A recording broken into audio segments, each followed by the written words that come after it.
Mes chers compatriotes, bonjour, bonsoir selon l'endroit où vous me suivez.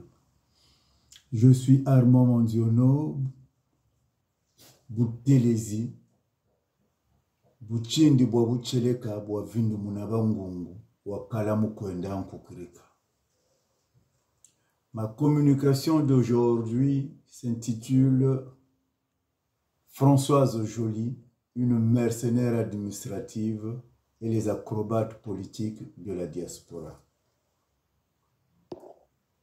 Avant de vous lire mon propos, je tiens à vous dire, pour ceux qui sont sur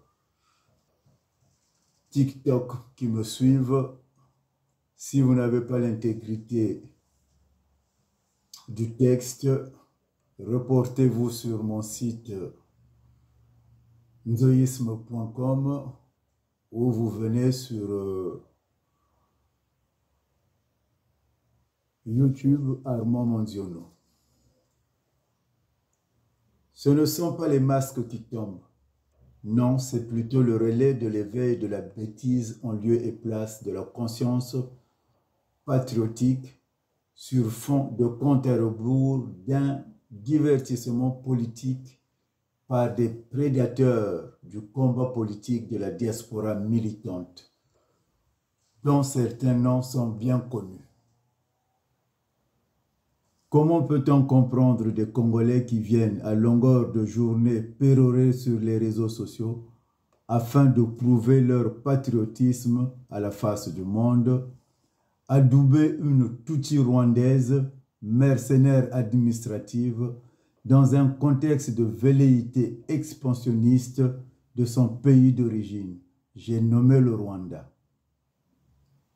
Il est ubuesque qu'on puisse penser que les Chinois sont en Afrique pour le bien de ce continent et que le panafricanisme dévoyé est la solution qui tirera le Congo au fond du trou.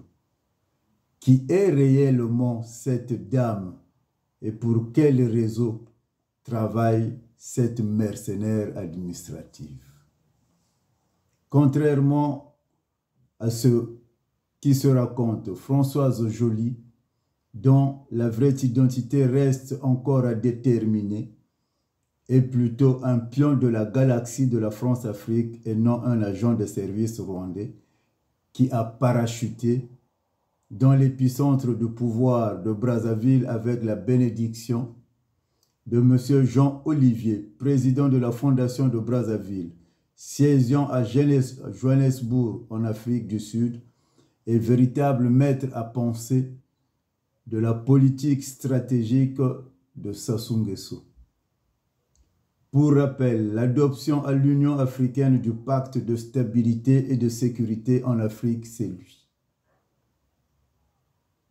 Le comité de haut niveau de l'Union africaine sur la Libye, c'est encore lui.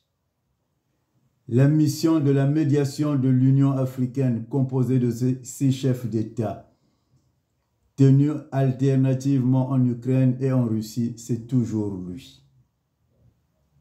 Quand on a dit tout cela, comment peut-on encore imaginer un si petit pays comme le Rwanda, qui n'a aucune frontière avec le Congo-Brazzaville, encore moins avec l'Afrique centrale, d'avoir l'outrecuidance d'envahir et de dominer ces derniers territoires? Peut-on imaginer la France se faire doubler dans son précaré en laissant faire un supposé pion des services rwandais? Un État qui ne dispose ni de bombes atomiques, ni de satellites de reconnaissance, encore moins une flotte aérienne conséquente. Mieux, la firme énergétique Total qui peine à mettre en exploitation ces gisements prometteurs. Pétrole en Mozambique, du fait d'une résistance djihadiste, a dû faire recours aux forces militaires et sécuritaires rwandaises.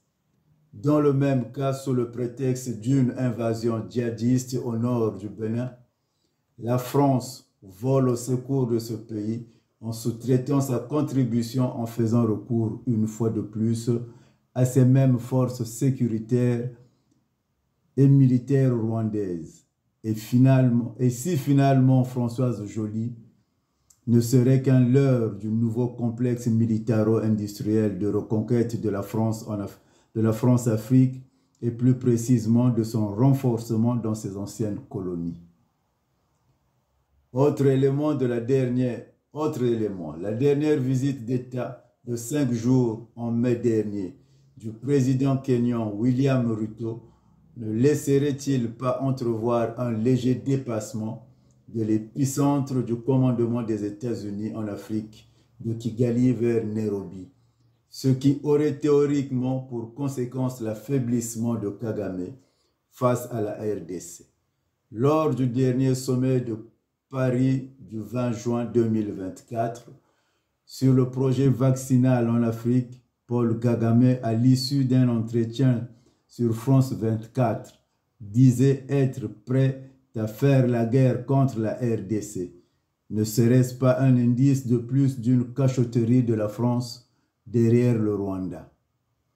Tout ceci pour dire qu'en réalité, la question de l'Est de la RDC, comme d'ailleurs la crise russo-ukrainienne, ne serait-elle pas les faces cachées d'une guerre secrète à l'intérieur de l'OTAN entre la France et les États-Unis? Au regard de tout ceci, il serait à craindre que Françoise Joly soit le grain de sable qui a été introduit à dessein à l'intérieur de la machinerie de Mpila, pour prévenir tout risque d'échappement au profit de la France-Afrique lors des moments fatidiques qui pointent à l'horizon. Alors, chers acrobates politiques des réseaux sociaux, arrêtez de prendre vos élucubrations et vos hallucinations pour des réalités, car vos propos et analyses sont loin de la pertinence de la géopolitique réformatrice du monde. On ne peut pas vous interdire d'avoir bonne conscience, mais faites en sorte que votre conscience soit plus aiguisée et moins évasive. Il n'est jamais trop tard pour se réformer. Armand Manziono, Butelezi, Buchindi, Buabucheleka, Buavindumunabangунgu, Wakalamukwenda Nkukrika. Que Dieu nous bénisse. À demain, chers compatriotes.